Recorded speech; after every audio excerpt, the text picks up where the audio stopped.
A very good afternoon and welcome to Wolves TV Matchday Live Extra. I'm Mikey Burrows. Alongside me, as ever, is the Hall of Famer Andy Thompson, and also joining us, surely the future Wolves Women Hall of Famer Claire Hakeman is here as well. We are going to be counting down towards kick-off. Some interesting things to discuss, not least, how do we get Nelson Semedo to start taking the opportunities that he's been getting? We will ask two former fullbacks who've had maybe slightly differing goal-scoring records. We'll leave you to work out which one had the better during their career a little bit later on. But we got a big result and a big performance, or maybe more of a result than a performance last time out, Andy Thompson. And the big question really going into today will be, what's most important, winning or winning well? I think that the results have been the most important thing to me. I think that look what it's got us in the first few games where we played really well, created a lot of opportunities and couldn't score that decisive goal. So it's been important that we try and make sure that we get the performance alongside it. But for me, at the moment, the way that things are, results are the important part for me. Claire, would you agree with that? Yeah, I think so. I think getting points on the board is massive. I think it really settles the nerves of the players, and I think in turn what will cut the performances will then come as well as they get the confidence. You could really see last week they were a little bit shaky at points early on when it was still 0-0, and as soon as that goal came, the confidence lifted, and that's hopefully what will happen today, and we can really push on. I mean, they've got the potential today. If they were to lose and not score, they would be the first team in Wolves history to have failed or to have lost all four opening home games of a league season, which is remarkable, really. It's that kind of unwanted record that probably won't mean a great deal to them right now, but nobody wants to be that team that had that record in the famous history books of this club. Yeah, exactly. So look, it's more to do with what the fans think and the people who look at all the data and the analysts, what they look at. But yeah, the biggest thing for me is that they're looking to get the results. So it doesn't matter how they play, if they get that winning result, and that winning mentality is something that they need. So like last week, weren't the best of games, but what they did do, kept a clean sheet, give themselves an opportunity to get the win, and they got it through Jimenez scoring that first goal for him. So it's important performance. They want us to do that for the crowd. And you heard the crowd in their first few games, but the result is a massive thing for them. We will talk about Raul Jimenez very shortly, but it is a very wet day today here at Molineux. So Gemma Frith, to put this in context, I think found herself a little bit undercover. Here's Gemma Frith.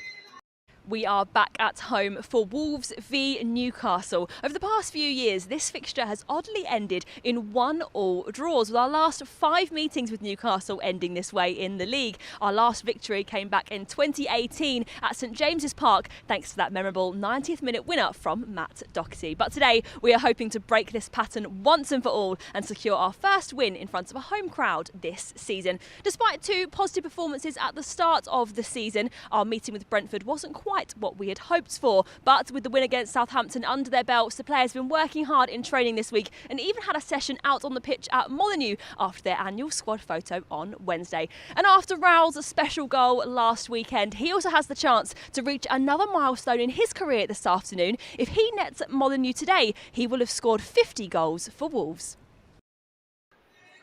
So as Gemma mentioned, Raul Jimenez going for goal number 50 in the old goal today. Let's take a look at how he got to goal 49.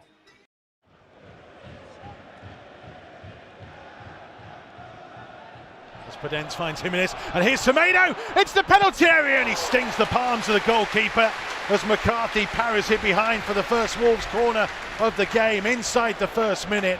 Nelson Semedo may well feel like he should have put Wolves in front. Well, I'm just on the back of what you're just saying there. He's got to score. He's clean in, but the strike is nice height for the keeper, straight at him. Coutinho finding Podence. Podence on the turn, trying to thread it on here to Jimenez. Jimenez turning, and Walker-Peters got back to him. Jimenez got a foot to it. Podence couldn't quite get there on the edge of the box. Dendoncker now wins it back. Matinho thought about shooting, threads it right to Jimenez, right inside the box. Jimenez, low one in. Oh, and somehow it's kept away. Big long kick downfield. Jimenez trying to chase. Jimenez getting the better of Bednarek. Jimenez into the penalty area. Coming back in. It's Raul Jimenez! Finally, there's a goal for the Mexican sensation. Oh, how he has had to wait. All those months of recovery, all the emotion comes pouring out for Raul Jimenez, who is finally a Premier League goal scorer again. 332 days since his last competitive goal. Raul Jimenez finds the back of the net. It's Southampton 0, Wolves 1, and what a finish. Oh, how we've missed that from him. Touch more. It's launched downfield, and Jimenez getting the better of Romeo. Jimenez hits the penalty area, he's got support. Jimenez goes for goal himself, hits it off McCarthy and behind for the corner. He waited and waited and waited to decide whether to square it to Traore for the tap-in that would have sealed the game. Went for glory himself. Yeah. Just couldn't get the ball through to Traore, could he? Don't think we'll ever get tired of watching Raul Jimenez bully Jan Bednarek a couple of times in that game last Sunday. As we mentioned, he is looking for his 50th Wolves goal today. He starts up top. Let's take a look at the side that has been selected by Bruno for this one. Couple of changes actually. Daniel Pedent drops to amongst the substitutes, as does Leander Dendoncker. In comes Ruben Neves and Francisco Trincao. Tomo, will Leander Dendoncker firstly feel a little bit hard done by that he's the man making way today? Yeah, it is. So look, I thought he's a bit hard done by with the way things have gone. I thought he played reasonably well last week, and he gave us that little bit of power in there as well, and box to box what we know that he can do by getting both ends of the pitch. And I'm surprised, to say the least. So look, he must feel that Neves is the man that's going to perform today and get some kind of result for him. So yeah, it'd be hard done by, I think, Dendoncker in that as well. Claire, there is that element though where we saw against Brentford, the questions arose again about Neves and Moutinho as a pair in certain games. I don't think any of us are ever suggesting that they don't work in their entirety in any match, because we've clearly seen that they do. But against certain teams, the question mark is whether they are the right pairing. What do you make of the decision to go with them again today? I think Neves has had a great start to the season. Obviously, the last couple of games, maybe he was falling out of form a little bit, so I could see why Dendoncker came in. And obviously, he got his goal against Spurs in the League Cup as well, and an assist, so he deserved his start against Southampton. I think it's interesting combinations. I suppose for Bruno, he's only just come in, he's starting to get to know the players, and we know that Moutinho is very useful on set pieces as well. And it's combinations, isn't it? I think he'll want to try out every aspect and see what works for him. I think Dendoncker's got a hell of an engine. I think he contributes a lot defensively as well as going forward, and he's a good option in the box as well. So, I mean, let's see what happens today. I mean, as long as we get the result today, everyone's happy. Yeah, just touching on that with Dendoncker as well. That was one of the things that he offered us last week as well, that extra person in the box. So look, he offers us that both ends of the pitch, as I said earlier. But he does offer us that extra man getting in there to help Jimenez, especially at the top end of the pitch, where the other two are a little bit more laid back or hang back a little bit more on the pitch. There's a technical element, isn't there, as well? It's not just that he supports Raul, it's that he kind of plays ahead of João Moutinho. So Moutinho then is able to play in a more of a quarterback type role and manoeuvre around the pitch rather than kind of being alongside Ruben Neves, Claire. That it's a subtle kind of thing, but it kind of manoeuvres the opposition midfield away from Moutinho, if you like, to enable him to play his game. Yeah, definitely. I think he becomes the playmaker, doesn't he, for us? I think the one thing that Neves does, I think he looked like he had a couple of sighters against Spurs as well in terms of scoring a goal. And you know, we're getting to that point now where we need contributions from other players. We've got, 2 goals basically is what we've scored so far this season. So now we're looking at others to try and step up and see if we can get some goals on the score sheet. The defence, though, Tomo, remains unchanged. Willy Bolly still amongst the substitutes. Rain Nouri is back on the bench from his concussion protocols. Are you surprised that he is sticking firm? I know they got a clean sheet last time out. I just think that, I think generally, I know that we've lost the games, But I think generally, so they've defended pretty well. So they've only conceded one of the goals in each of the games that they've played in the league. And again, we should have scored more than that at the other end. But I think consistently they've done pretty well together. So I think Kilman has done no harm to himself at all. I think that he's played well there. And I think that Conor Cody and Saïs has done well there back as well. So look, he's looking at what's gone on and the way that they've played. And I think generally they've done a pretty good job so far. Claire, would you have been tempted to put Willy Bolly back in, especially the way Newcastle are likely to attack with the pace of Alan Saint-Maximin and then Al Moron and Joe Linton coming from the areas to either side? Bolly an option? Yeah, but I mean, it would have been something I'm sure he considered. But I think for me, when they've had a clean sheet, and I think they've played pretty well and they've been pretty solid against Southampton, I don't think you change that combination for now. Yes, the Brentford game, the pairing that they had up front was a handful, and today I think could be a little bit of that as well, because I think in that final third, Newcastle are pretty strong, and Saint-Maxim has contributed, either scored or he's contributed to most of the goals they've scored this season. So he's a massive threat. So it'd be interesting to see how they handle it. But for me, Kilman's been immense, pretty faultless, apart from a ball that he played across the box last week early on. I think pretty much there's nothing really to pick faults in, so he stays in. Cody is our most obvious choice for playing out from the back, and that's obviously his massive strength. And Saïs obviously contributes a lot in the final third on set pieces as well, so it keeps us a nice little balance going, and I can see why he hasn't changed it. As far as the forward line goes, obviously Raul Jimenez keeps his slot. Wang is, I've said it before, the closest thing to Diogo Jota since he left the club, and you can see why he is making that role his own, which creates this kind of one vacancy on the right-hand side of the front three. And I'm going to ask both of you really to make a case for who you think should fill it, because Trincao has got the role today, but Ents had it last weekend, and there will be many fans who think it should go to Adama Traore. So, Tomo, you can go first as seniority. Well, I'm very surprised that Traore's not playing today. I'm very surprised because he's that player that can give us something else. And we've seen it time and time again, the way that he unsettles teams, the way that they crowd round him. And look, I thought the potential come in. He did okay last week. I thought he did better when he come on as sub against Watford. He caused more problems. I thought he didn't really have his best game last week. But for me, I just think that you can't deny that Traore just unsettles teams, and he would be in that slot for me. Claire?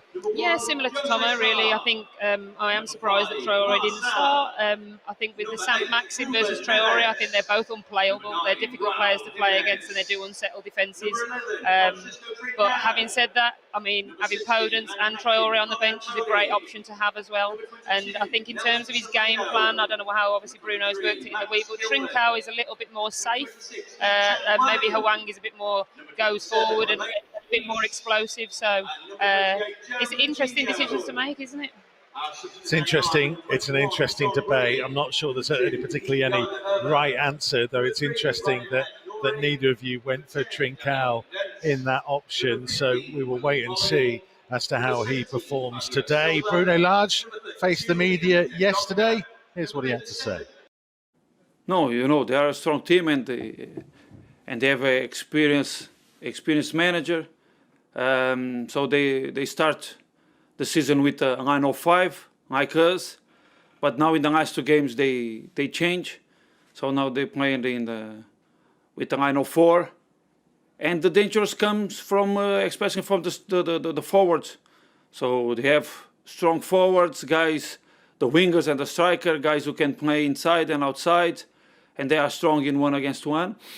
And also they have a strong midfielder. They can manage well the ball, guys who can play also behind our midfielders. So I think they are a solid and a compact team with good players. So it's going to be another hard game. But in the same way, I think Steve Bruce, he have a lot of experience. All the players he knows from our side. We have also a strong team, and we are in the good way, doing well, and we want to do well against them, and especially at our home. I think he spoke for over 45 minutes yesterday, Bruno Lage, in his pre-match press conference. So you might be thankful we're only bringing you a minute of it, but it's interesting nonetheless to hear what he has to say. Let's talk about Raul Jimenez then, Claire and Tomo, and I'll start with you, Claire, in the element of what it will do for his confidence and maybe a slight difference in him from having got that goal to what he can now take this team forwards to. Oh, well, I think it settles the nerves, doesn't it? It relieves the pressure on him as well. I mean, I think it's been one of the talking points that everybody seems to talk about, when's the goal coming. So now it's out of the way with, and he can concentrate on his game because, you know, he is massively integral to all of our play, and that's not just the scoring goal, that's linking up play as well from our forward three. So it was massive for him. It was a huge goosebumps moment for any fan, and I think most of the media, world media, are looking on and saying everybody's so chuffed for him. He's a genuinely nice guy, and everyone was really pleased for him, and what a goal it was. On the other side of this, though, we're going to show you some clips now where if Nelson Semedo had taken some of these chances, Tomo, Raul Jimenez could have had 3 or 4 assists already this season, let alone goals he scored himself. This is the man we now need to get scoring goals. Yeah, because he's getting opportunities and he's getting into positions where he's got to be scoring. But as we all know, that's the difficult part of it, isn't it? Is to actually score goals. But you can tell that he's not a natural guy in front of goal with the way that he's had his shots. But the opportunities that he's had have gone away from him. And so we could have put games to rest a long time ago with some of the chances he's had. But on the upper hand, he's been getting in there, he's getting in positions, he's getting into areas that he can cause a problem. Hopefully, he can get his name on the score sheet soon. What does he have to do, Claire? I think, you know, sometimes it's a little bit of luck, isn't it? He's definitely getting right place, right time, and this is how we want to play, isn't it? When we play with the back three, we can afford for our wing backs to get involved and push on and join in with the front three. So hopefully he's going to start contributing. Like we said earlier, we need contributions. We can't just keep looking for Jimenez. We need other people to step up and get us some goals as well. And as we said before, Jimenez is linking up the play there. Like we said, he would have had a few assists. So hopefully he can really contribute today, and today might be his day. Because it's an element, isn't it, Tomo, whereby, you know, Matt Doherty and Johnny probably got between them goals and assists, probably 15 plus. Yeah. Between the two, and Marcel has not scored and not created, albeit has been quite impressive this season defensively in that role. And if Nelson Semedo is not doing it on the other side, does that create too much pressure on the front three to be the main three to do everything? I think it creates pressure on the whole team. So, look, if you're thinking about that, Doherty for 2 years consecutive had 8 goals running, so like a couple of years ago. And if you're thinking about that, was he our third leading goal scorer, our second leading goal scorer? And so you take away those goals as well from him. Semedo's had at least 5 opportunities already this season, and you've got to take them. So, look, I've just watched him doing a little bit of finishing there just before the game, and he's got into a similar position where he was just, and he's put it in the bottom corner. And that's what he should have done numerous times already. But getting in the heat of a game totally changes it, puts that pressure on you, and that's going to be the difference. You've got to be able to handle the pressure in these big games in front of goal. Newcastle then, Claire, they are one of the teams who are still yet to win so far this season. There will be plenty of pressure on them. They have been in this position a couple of times already, though. In fact, a couple of seasons ago, they didn't win in their opening 10. So Steve Bruce probably well placed to ride out any of the pressure. But do they come here having to be a little bit more expansive than they may have been planning to because they need a win? Yeah, possibly. I mean, looking at the stats from their last game out against Watford, I mean, they created 20 plus chances, which rings bells for us, because that's been what we've been doing as well. And everything that I reads a little bit like us, that they're not clinical in the final third. So it could be a really interesting game, couldn't it? A tale of two defences maybe, and let's see which front three steps up. The last 5 Premier League meetings, Tomo, have all been one each. Yeah. I think 8 of the 12 meetings in the Premier League era have been one each. 9 were draws. So what happened in the other one? I mean, you've got to go for 1-1, aren't you? I was going to say, yeah, if you're looking at the records or past games, that's what you'd look for. Is it going to be a draw? But I'm hoping that we can get out of it sooner or later. you've got to break it, and so you've got to break that record of results and too many draws. The games haven't been the best either, so it'd be nice to have a great performance today and a few goals as well. Should we be fearful, Claire, of what they have, Newcastle, in the attacking areas? The pace probably been the main thing. I think it's exactly what we've got, hasn't it? I think we've got some great players, but it's just now about being clinical in that final third, and let's get our shots away. And we might need a bit of luck, but it's really important today that, like Tomo says, we want the result, we want back-to-back wins, but we need the performance as well. That'd be ideal because you've got a big crowd here, and we're still waiting for a home goal, and we're waiting for a goal in the first half as well. Yes. Yeah, that is another stat which has been bandied around as well. Well, let's hope we score, because that means we win the game. Well, Wolves haven't scored before the 38th minute in any match since we played Chorley. It was that Vitinha strike from distance. That's the last time we scored before 38 minutes, which is baffling, really. And we just saw, Tomo, didn't we, that Semedo chance inside the first 30 seconds. It's not like they're not having opportunities. Well, that's the thing that we spoke about. It isn't if we have the opportunity to score, we just haven't been clinical enough in the top third.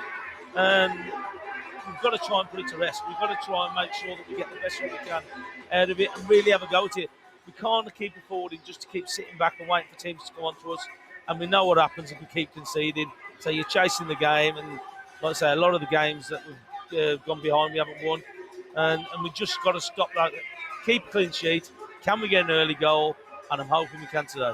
Right, very quickly, score predictions for you both, Tomo. I'm going to go off it totally. I'm going to go 3-1 Wolves. I can't keep going 1-1 in the draw. Claire? I'm going to go 2-1 Wolves. Back-to-back wins, please. Well, I'm just going to be predictable and go for 1-1 then, because why not?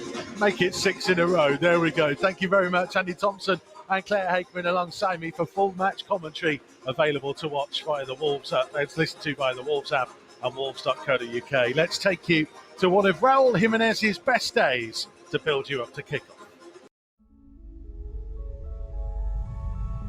I remember that it was amazing. All the players, all the fans, we were one that day. I saw João Moutinho dribbling some defenders, then he passed me the ball. I tried the first time to give it back to, I think it was Johnny, but they intercept the ball, it bounced back to me, and I didn't doubt anymore. I turned around and shot to score. Fortunately, it was goal, and it was amazing. It was the 1-0 for us to go up in the score. So it was a very good goal, very good technique, and well, then the celebration was amazing. In that moment, I think I'm in my own. Maybe I can hear all the crowd making noise, but I can't see everyone. I see that Cody make their fastest speed of the universe to go and celebrate with me too. It was for all the fans, for all the supporters, and for all of the players, a very special moment, a moment to remember for the next years.